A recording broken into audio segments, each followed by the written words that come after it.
In a jungle, an elephant named Golu feels a strange tickle in his trunk. Then, he lets out a massive sneeze.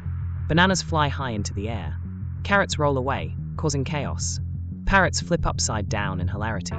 Monkeys swing off trees in panic. For a moment, everyone is shocked. But then they burst out laughing. A rabbit giggles. Your sneeze is stronger than the wind. A monkey adds, next time warn us. Gola blushes, saying, sorry friends. At least nobody needs a fan now. And just like that, the picnic becomes the funniest day. What a wild day in the jungle.